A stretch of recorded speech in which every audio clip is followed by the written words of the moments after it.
Sveiki. Karas peržengė Ukrainos sienas.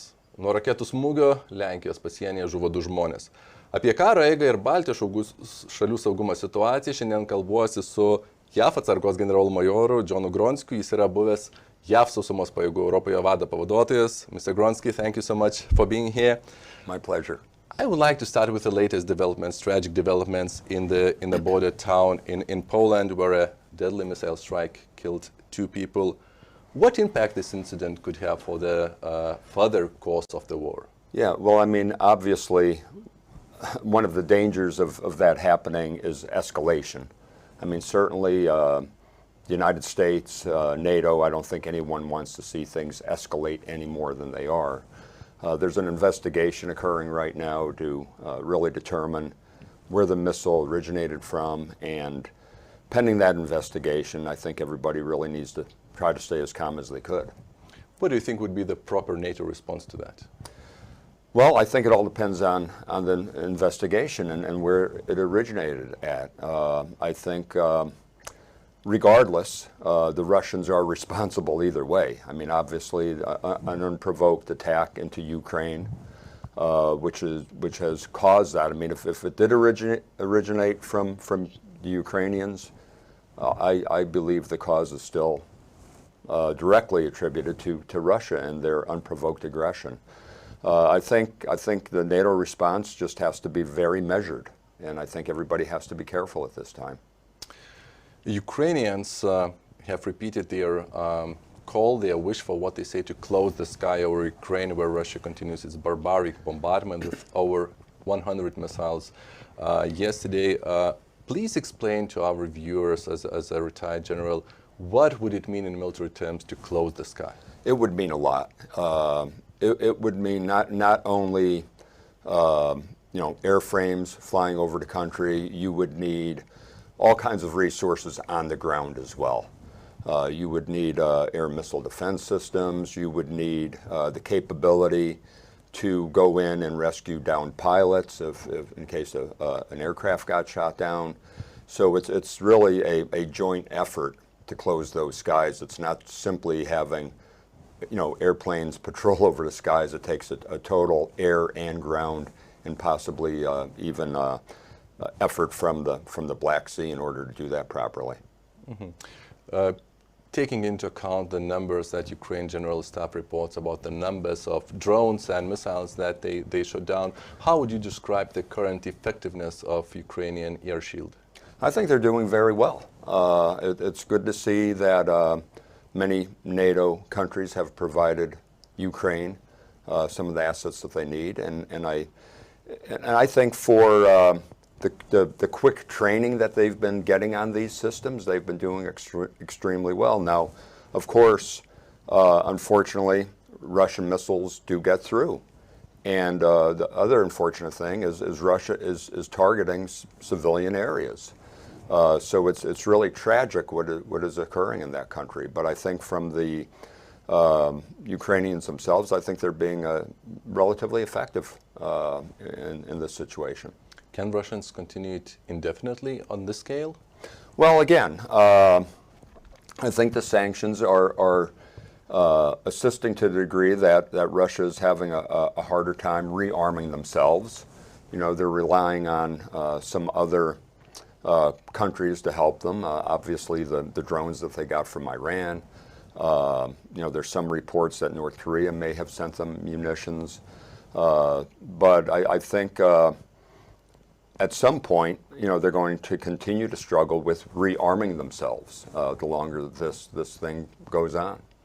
So looking at the map at the front lines, there are calculations now that Ukraine has liberated more than 50% of the territory that Russia captured after 24th of February, starting with northern Chernihiv areas, then Kharkiv in northeast and Cherson in south. After this victory in Cherson, where would you say the most important battles are likely to take place? Well, again, they're going to continue to occur in these areas here where the Russians have forces. The Ukrainians are going to continue to try to take back as much of the land as they could and continue to liberate their people. I think right now, both Russia and Ukraine are really taking a tactical pause to rearm and refit. I mean, that's a necessary thing to do. And I'm sure the Ukrainian top-level leadership, they've been very effective with their planning. They've been also very effective with some deception. And I think they're going to just continue to look at ways to liberate their country. Personally, in terms of negotiations, I know that's been talked about a little bit. I think it's pretty hard to negotiate with a country like Russia, who you simply can't trust, and you can't trust them based on their actions that they've been taking. So I really don't think it's the time for negotiations right now. I think it's the time for the Ukrainians to continue the effort that they've put forth. I just don't think, based on where we are on the ground here, that it's the time for Ukraine to get into very serious negotiations with the Russians. Do you expect that Ukraine will keep the strategic initiative in the foreseeable future? It looks that way. The thing with war is very unpredictable. The only thing we could be certain with a war like this is uncertainty. Mm-hmm. I think we have to be careful not to get too optimistic. Russia is continuing to learn from their failed operation. They are continuing to look to other bad actors in the world to help them with rearming and refitting. And I think we have to just stay very, very cautious and not get overly optimistic about what might occur in the future.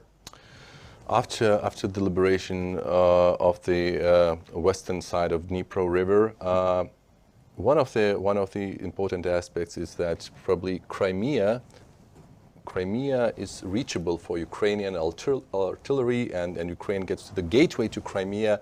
Do you expect battles over Crimea sometime soon?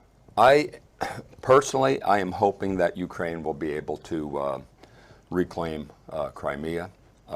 Again, it was illegally annexed by Russia, and I would love to see that as an outcome. And I would think that is one of the I can't speak for the Ukrainian leadership, but I would love to see Crimea come back into Ukrainian hands, because that's where it belongs. Mr. General, I would like to move to the security of our region, of the Baltic states, mm-hmm. And I know you have visited Suvalkų, Suvalkų corridor probably many times, looking at terrain. For many years, it has been seen as the main vulnerability for the defense of Lithuania and all the Baltic states. Mm-hmm. How should Lithuania, Baltic states, and all the NATO alliance to address this vulnerability? Yeah, I think it's very important for NATO to keep their eye on that particular corridor. As you know, there's two main roads going up through there, and then one rail line, with the rail line in the center here, and then the roads on either side. I think it's important to really look at Poland and Lithuania, to focus on the infrastructure, to focus on improving those roads coming up into Lithuania, and also the rail line as well.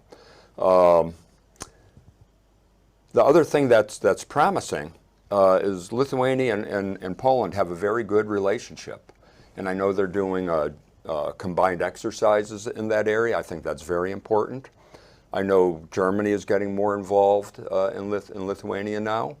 I think all of those are very promising signs and very important to continue those exercises, continue infrastructure improvement in order to assure the speed of movement and mobility into the area. All of the things that Lithuania and Poland seem to be doing right now, I think are right on the money, and it's something that they should continue. Please explain what the how do you see the Belarusian role in this war? And also whether, the deployment of Russian troops, Russian equipment here changes the security situation, not only for Ukraine, which probably has to refocus some of its forces in the north, but also for our countries. Yeah, I think it's concerning that the Russians have just put more troops into Belarus again. I don't think anybody should take anything for granted in terms of what the Russians may do in terms of the Suvalkų corridor. And I do think it is concerning with those troops going back into Belarus again. So I just think we need to keep our eye on that area and be very cautious and attentive to what the Russians may do there. Mr. General, my last question about Sweden and Finland. Probably they will join NATO quite soon when Turkey lifts their objections. And with that, we can see clearly on the map that Baltic Sea practically becomes the inner sea of NATO. How does this change all the security architecture, both for NATO and for Russia, including its Kaliningrad region? I think with both Sweden and Finland hopefully coming into NATO soon is very good, very positive. I've been to both of those countries. They have very good militaries, very good capability. And I think anyone living in the Baltics should feel very good about Sweden and Finland coming into NATO. And actually, they've been cooperating in exercises anyway. Even though they aren't officially NATO countries yet, they've been participating in a lot of exercises. And I think it's only a promising development. And I'm looking forward to both of those countries being official members of the NATO alliance. General Gonski, thank you so much for taking time. Dėkoju ir 15 min žiūrovams. Iki kitų susitikimų.